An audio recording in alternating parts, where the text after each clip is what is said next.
Di tengah hidup yang makin tidak bisa kita kendalikan, ada satu hal yang selalu bisa kita pilih, cara hati kita pulih. Bukan dengan menuntut dunia berubah, tapi dengan menemukan jalan kembali ke dalam diri dan bersandar pada Allah yang tak pernah meninggalkan. Inilah perjalanan panjang malam ini bersama kita di Rumah Odeng Misteri. Misteri kehidupan, misteri pikiran, misteri hati kita. Assalamualaikum warahmatullahi wabarakatuh. Sahabat Rumah Odeng Kata Hati Ilahi. Malam ini kita akan menapaki 7 jalan pulih di tengah hidup yang tak bisa kita kendalikan. Sebuah perjalanan reflektif yang tidak akan menggurui, tidak akan menghakimi, tapi akan berbicara langsung ke hati kita masing-masing. Sebelum kita mulai, izinkan saya mengajak sahabat semua untuk menekan tombol subscribe, like, and share, serta dukung kami dengan sawerannya melalui love orange yang ada di bawah video ini, agar kita bisa terus berjalan bersama dalam setiap perenungan. Jangan lupa juga tinggalkan komentar, ceritakan bagian mana dari narasi malam ini yang paling menyentuh hati sahabat Odeng Misteri. Karena siapa tahu, pengalaman sederhana yang sahabat bagikan bisa menjadi penguat bagi jiwa orang lain yang sedang rapuh. Menerima bahwa dunia tidak pernah sepenuhnya tertib. Hidup ini seringkali membuat kita bingung. Ada saat di mana kita merasa sudah berusaha sekuat tenaga, sudah menyiapkan segalanya, sudah berdoa dengan sungguh-sungguh. Namun kenyataan justru berjalan ke arah yang berbeda. Rencana yang kita harapkan berakhir indah bisa runtuh dalam hitungan jam. Seseorang yang kita andalkan pun tiba-tiba pergi. Keadaan yang semula kita kira stabil mendadak berubah menjadi kekacauan. Lalu hati pun berbisik lirih, mengapa semua ini tidak berjalan sesuai keinginanku? Sahabat Odeng Misteri, pertanyaan itu dianggap wajar. Kita adalah manusia yang pada dasarnya selalu mendambakan kepastian. Kita ingin hidup ini tertata, berjalan sesuai skenario, rapi seperti garis lurus yang bisa kita ukur dengan hitung. Tetapi kenyataan dunia tidak pernah sepenuhnya seperti itu. Dunia ini penuh dengan kejutan, kadang indah, kadang menyakitkan, kadang juga membingungkan. Semakin kita mencoba menggenggam semua, semakin terasa dunia ini lolos dari tangan. Ada sebuah pandangan lama dari para filsuf yang berkata, hidup itu ibarat lautan luas. Kita boleh mengatur arah layar perahu, tetapi kita tidak bisa mengendalikan arusnya. Kita hanya pengendara, bukan pemilik samudra. Dan seringkali luka kita bukan disebabkan oleh badai itu sendiri, melainkan oleh keinginan kita agar laut selalu tenang. Padahal, ombak memang bagian dari laut. Begitu juga ketidakpastian, ia memang bagian dari hidup. Dalam tradisi sufi, dunia sering disebut sebagai arus yang bergerak tanpa henti. Tidak ada yang tetap, semuanya mengalir. Hari ini kita berada di puncak, besok kita bisa jatuh. Orang-orang yang kita cintai tidak selamanya ada bersama kita. Ketenangan datang, lalu pergi. Rezeki muncul, lalu hilang. Jika kita terus menuntut stabilitas mutlak, hati kita akan terus gelisah. Tetapi saat kita menerima bahwa hidup memang tidak sepenuhnya tertib, hati mulai punya ruang untuk bernafas. Coba kita lihat kenyataan yang sedang kita jalani. Dunia di luar sana semakin cepat berubah. Informasi saling bertabrakan, keadaan terasa penuh ketidakpastian. Pikiran kita sendiri kadang justru menambah beban, karena ingin memaksa segalanya berjalan sesuai rencana. Kita lupa bahwa manusia itu terbatas, dan keterbatasan itu bukan kelemahan, melainkan pintu masuk untuk mengenal bahwa ada zat yang lebih berkuasa, lebih bijaksana, dan lebih tahu dari kita. Menerima dunia yang tidak tertib bukanlah bentuk keputusasaan. Justru di sanalah letak kekuatan kita.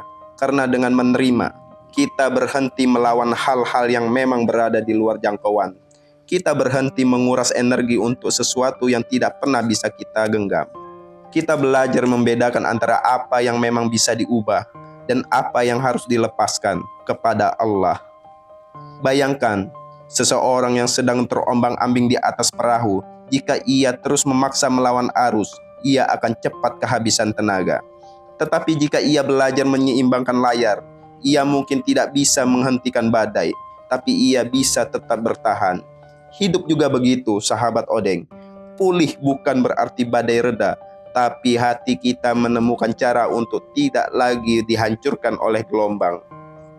Disinilah perjalanan pulih dimulai, saat kita berani berkata, ya, dunia ini memang tidak sepenuhnya bisa kuatur, dan itu tidak apa-apa. Kalimat sederhana ini bisa menjadi obat, karena di dalamnya ada pengakuan, ada kerendahan hati, ada penerimaan bahwa hidup ini bukan sepenuhnya milik kita. Dan penerimaan itu membuka pintu menuju sesuatu yang lebih dalam. Ketenangan, sebab setelah kita berhenti menuntut dunia selalu tertib, hati mulai berani mencari ruang tenang di dalam dirinya sendiri. Tenang yang bukan lahir dari keadaan luar, tapi dari hati yang tahu bahwa ada Allah yang memegang kendali. Maka sahabat Odeng Misteri, setelah kita belajar menerima bahwa dunia tidak pernah sepenuhnya tertib, mari kita melangkah ke jalan pulih berikutnya, menemukan titik tenang di tengah kekacauan. Karena tanpa ketenangan itu, kita akan terus terseret oleh kebisingan luar. Tapi dengan ketenangan, kita bisa tetap berdiri, meski dunia di sekitar kita tidak bisa kita pahami sepenuhnya. Menemukan titik tenang di tengah kekacauan, sahabat Odeng Misteri, setelah kita belajar menerima bahwa dunia memang tidak pernah sepenuhnya tertib, kita akan menyadari sesuatu yang lebih dalam. Kebisingan di luar ternyata tidak bisa kita kendalikan, tapi kebisingan di dalam, di hati dan pikiran masih bisa kita jaga. Inilah jalan pulih berikutnya, menemukan titik tenang di tengah kekacauan. Tenang bukan berarti masalah hilang. Tenang bukan berarti semua yang kusut tiba-tiba menjadi rapi. Tenang itu adalah keadaan batin, sebuah ruang kecil dalam jiwa, di mana kita bisa bernafas tanpa harus melawan semua riuh di luar. Banyak orang kehilangan titik tenang ini, sehingga hidup mereka terus terseret arus keadaan. Setiap berita buruk merampas ketenangan, setiap perubahan membuat mereka runtuh, setiap kegagalan membuat mereka hancur. Padahal, sebenarnya ada ruang di dalam hati yang bisa tetap teduh. Meski dunia sedang gaduh, bayangkan sahabat Odeng Misteri, sebuah kolam air, angin bertiup kencang, permukaan air berombak, gelisah, kacau. Tapi jika kita menyelam lebih dalam, di dasar kolam selalu ada bagian yang tetap tenang. Jika manusia pun begitu, pikiran kita bisa penuh gelombang, perasaan bisa kacau. Tapi jauh di dalam hati, ada ruang sunyi yang bisa disentuh jika kita mau. Ruang itu adalah anugerah, ruang itu adalah tempat Allah menitipkan keteduhan. Menentukan titik tenang ini tidak bisa instan. Ia butuh kesediaan untuk berhenti sejenak, mungkin dengan menutup ponsel sebentar, keluar dari percakapan yang penuh racun, atau memilih duduk sendirian dalam diam. Diam bukan berarti lemah, diam justru cara jiwa mengumpulkan kembali kekuatannya. Ada orang yang berusaha mengobati gelisah dengan banyak bicara, dengan marah, dengan berteriak. Tapi semakin ia berteriak, semakin hati kosong. Justru dalam diam, kita bisa mendengar suara batin sendiri. Dalam diam, kita bisa merasakan nafas yang kembali tenang. Sahabat Odeng Misteri, ketenangan ini juga bukan berarti kita berhenti bergerak. Tenang bukan pasrah tanpa usaha. Justru ketenangan adalah dasar dari langkah yang jernih. Saat hati kacau, kita cenderung beraksi, terburu-buru. Kita bicara tanpa pikir panjang. Kita memutuskan sesuatu dengan emosi, lalu akhirnya menyesal. Tapi saat hati tenang, meski keadaan luar masih sama, cara kita melangkah jadi berbeda.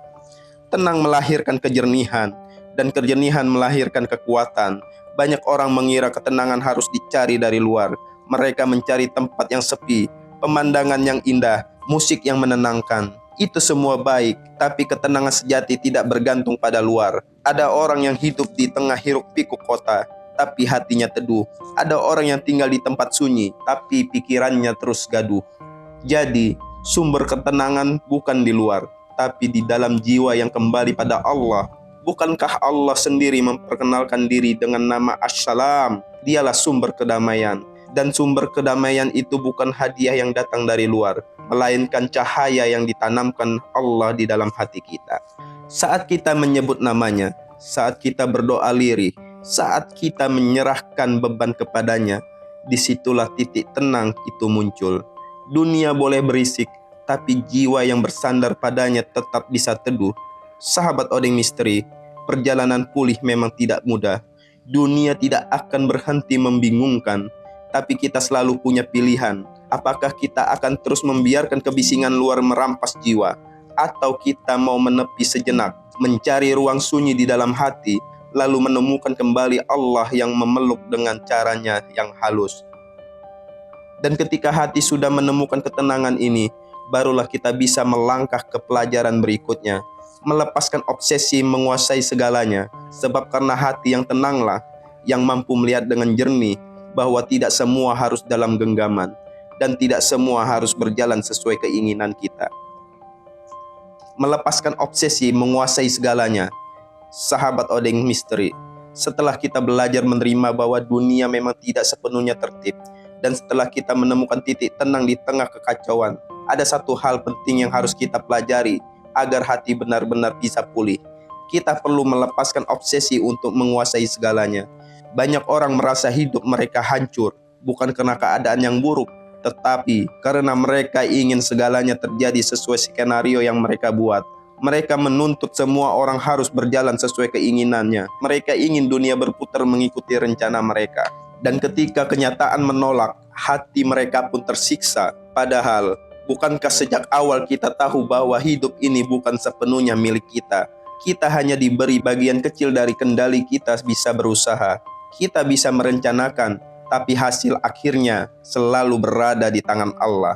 Al-Quran mengingatkan kita dalam surat Ali Imran ayat 26. Katakanlah, wahai Tuhan yang memiliki kerajaan, Engkau berikan kerajaan kepada siapapun yang Engkau kehendaki, dan Engkau cabut kerajaan dari siapapun yang Engkau kehendaki. Engkau muliakan siapa yang Engkau kehendaki, dan Engkau hinakan siapa saja yang Engkau kehendaki. Di tanganmu segala kebaikan, sungguh Engkau maha kuasa atas segala sesuatu. Ayat ini mengajarkan sesuatu yang sangat mendalam. Semua perputaran hidup ada dalam genggaman Allah.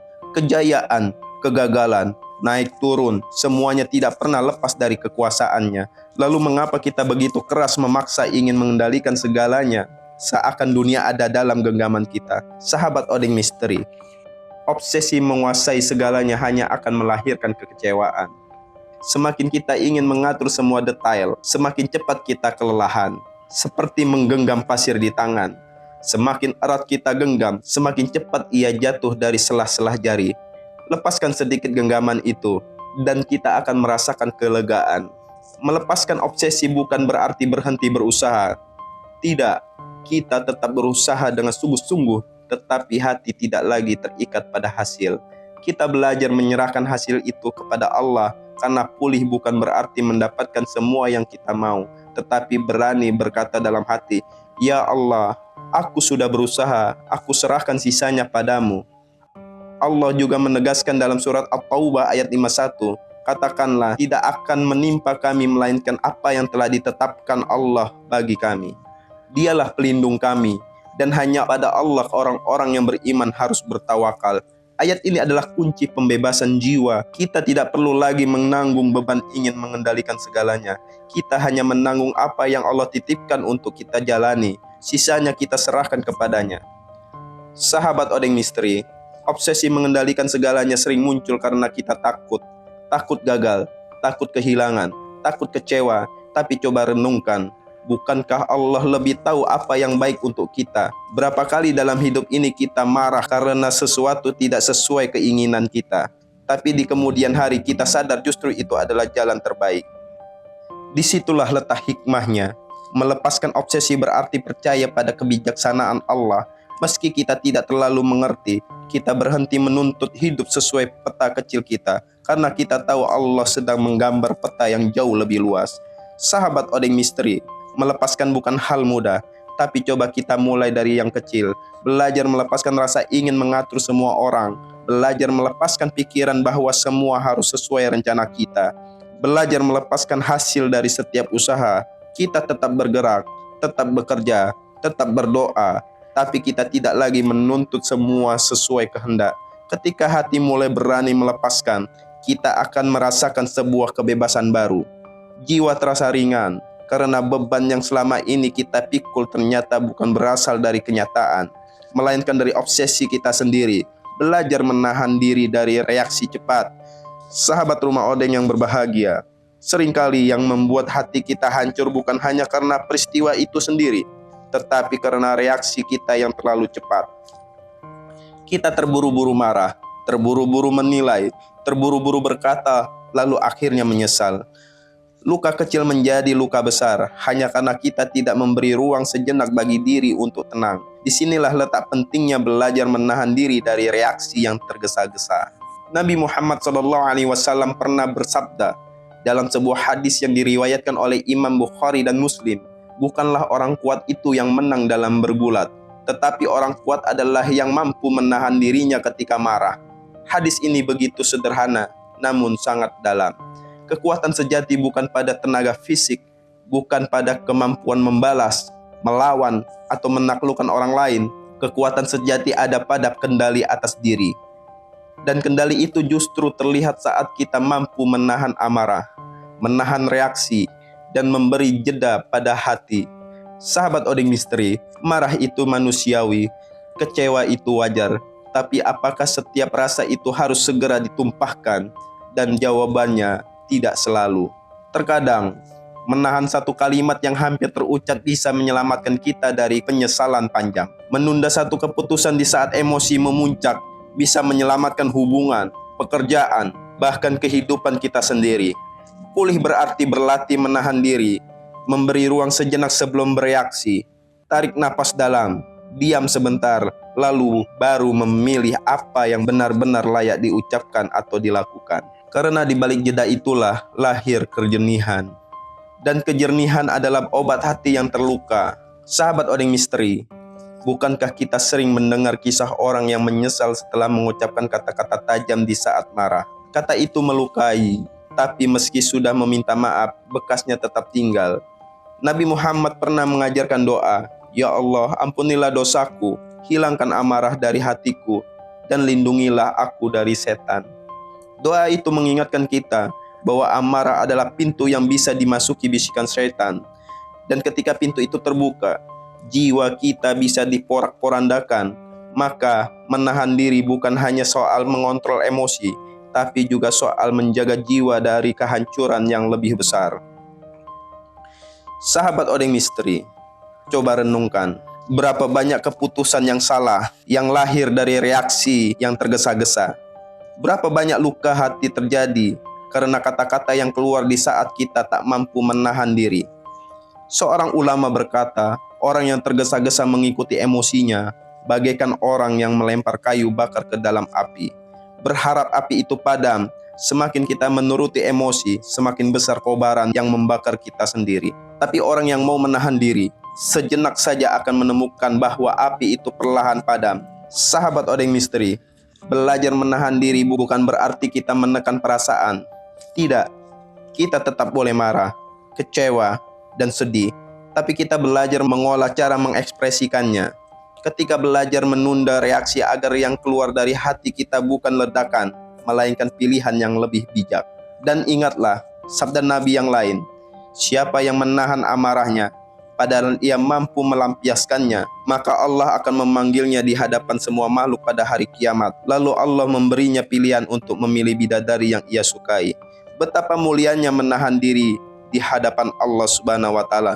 Karena menahan diri bukan kelemahan, melainkan kekuatan yang Allah cintai. Pulih berarti berani memilih kekuatan yang tidak terlihat. Kekuatan menahan diri. Sahabat Odeng Misteri, setelah kita belajar menahan diri dari reaksi cepat, hati akan semakin matang. Dari sinilah kita bisa melangkah ke jalan pulih berikutnya, menemukan makna dalam hal-hal sederhana, karena hati yang tidak lagi dikuasai reaksi terburu-buru akan lebih peka menangkap makna yang halus, yang sering tersembunyi di balik kesederhanaan, menemukan makna dalam hal yang sederhana. Sahabat Odeng Misteri, setelah kita belajar menahan diri dari reaksi yang tergesa-gesa, hati kita mulai lebih lapang. Dan ketika hati sudah lapang, ia menjadi lebih peka. Peka menangkap makna yang mungkin selama ini tersembunyi di balik hal-hal sederhana. Banyak orang yang mencari makna dalam suatu yang besar, kedudukannya, kekayaannya, penghormatannya, tetapi seringkali makna justru bersembunyi dalam hal-hal kecil yang kita remehkan. Dalam segelas air hangat yang menghilangkan dahaga, dalam hembusan angin sore yang membuat jiwa sejenak rileks, dalam senyum orang asing yang tak bisa kita kenal. Hal-hal kecil yang sering kita abaikan, padahal disitulah Allah menitipkan keteduhan. Seorang sufi besar, Jalaluddin Rumi, pernah berkata, tidak perlu mencari kebahagiaan di luar dirimu. Kebahagiaan itu ada dalam tetes air yang kau minum, dalam nafas yang masih kau hirup, dalam setiap detik kehidupan yang Allah pinjamkan. Kata-kata ini mengajarkan kita bahwa makna sejati tidak harus dicari jauh-jauh. Makna itu dekat, bahkan mungkin ada di depan mata kita. Hanya saja kita terlalu sibuk menoleh ke tempat lain. Sahabat Odeng Misteri, hati yang mampu menemukan makna dalam hal sederhana akan lebih mudah pulih dari luka. Mengapa? Karena ia tidak lagi menuntut kebesaran untuk bisa bersyukur. Ia tidak menunggu hidup menjadi sempurna untuk bisa merasakan damai. Ia cukup dengan yang kecil, dengan yang ada, dengan yang sederhana. Bayangkan seorang yang kehilangan pekerjaannya. Bila ia hanya fokus dalam kehilangan itu, hatinya bisa hancur. Tapi, bila ia masih mampu melihat bahwa ia masih punya keluarga yang mendukung, masih punya tubuh yang sehat, masih punya kesempatan untuk mencoba lagi, maka disitulah kekuatan baru muncul. Hal sederhana menjadi alasan untuk tetap bertahan. Sahabat seorang sufi lain, Rabi'ah al-Adawiyah, pernah berdoa, "Ya Allah, apapun yang kau berikan padaku, di dunia ini cukuplah hatiku dengan mengingatmu." Doa ini begitu dalam. Ia menunjukkan bahwa kebahagiaan tidak terletak pada banyaknya pemberian, tapi pada kemampuan hati untuk merasa cukup, bahkan dengan hal yang sederhana, asal di dalamnya ada ingatan kepada Allah. Pulih berarti tidak lagi menunggu sesuatu yang besar untuk membuat hati kita tenang. Pulih berarti mampu melihat makna dalam hal-hal kecil yang sehari-hari. Setiap langkah, setiap helaan nafas, setiap kesempatan untuk membuka mata di pagi hari, semua bisa menjadi jalan pulih bila kita mau menyadarinya. Sahabat Odeng Misteri, kata hati ilahi, ada rahasia besar dalam kesederhanaan. Ia membuat kita tidak terikat. Semakin sederhana sesuatu, semakin mudah hati kita bersyukur. Dan semakin hati kita bersyukur, semakin cepat luka itu sembuh. Ingatlah, dunia di luar mungkin membingungkan, penuh kebisingan, tapi kesederhanaan mengajarkan kita untuk kembali ke inti, bahwa hidup ini bukan tentang memiliki segalanya, melainkan tentang menemukan makna di dalam apa yang ada. Maka mari kita belajar pulih lewat kesederhanaan. Temukan makna dalam secangkir kopi hangat di pagi hari, dalam doa pendek keluar dari hati, dalam tawa anak kecil, dalam pelukan orang tua, dalam sepi yang memberikan kita ruang untuk mendengarkan diri sendiri. Dan setelah kita mampu menemukan makna dalam hal sederhana, perjalanan pulih akan membawa kita ke pelajaran berikutnya, menyadari keterbatasan manusia dan keluasaan kehidupan, karena hanya hati yang terbiasa bersyukur pada yang sederhana, yang setiap menerima bahwa hidup ini jauh lebih luas dari apa yang bisa kita pahami. Menyadari keterbatasan manusia dan keluasan kehidupan. Sahabat Odeng Misteri, ada saat di mana kita merasa hidup ini terlalu besar untuk kita pahami. Dunia bergerak begitu cepat, keadaan berubah sebelum sempat kita mengerti, dan hati seringkali tersesat dalam kebingungan. Di saat seperti itu, kita seakan dipaksa untuk menyadari satu kenyataan pahit sekaligus indah. Kita ini terbatas. Manusia sering merasa bisa segalanya. Kita membuat rencana, menyusun strategi, menyiapkan segalanya, seakan-akan kendali penuh ada di tangan kita. Tapi kenyataannya, berapa banyak rencana yang gagal, berapa banyak doa yang belum terjawab, berapa banyak hal yang berjalan di luar perkiraan kita. Semua itu mengingatkan bahwa sebesar apapun usaha manusia, ada keterbatasan yang tak bisa kita lampaui. Keterbatasan ini bukan kelemahan, justru disitulah letak kemuliaannya. Karena dengan menyadari keterbatasan, kita belajar menggantung pada Allah. Kita berhenti merasa diri penguasa dan mulai mengerti bahwa hidup ini adalah titipan.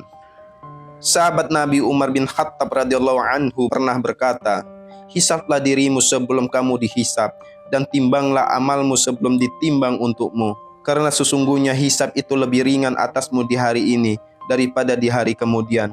Kata-kata Umar ini mengingatkan kita bahwa manusia memang terbatas, tidak bisa lari dari tanggung jawab, dan tidak bisa memahami semua yang akan terjadi.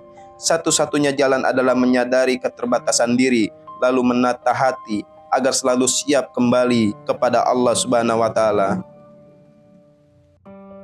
Sahabat Odeng kata hati ilahi, dunia memang membingungkan. Kita tidak selalu tahu mengapa sesuatu terjadi. Kita tidak bisa memahami seluruh rencana yang sedang berjalan. Tetapi itu bukan alasan untuk putus asa. Justru itu adalah undangan untuk percaya.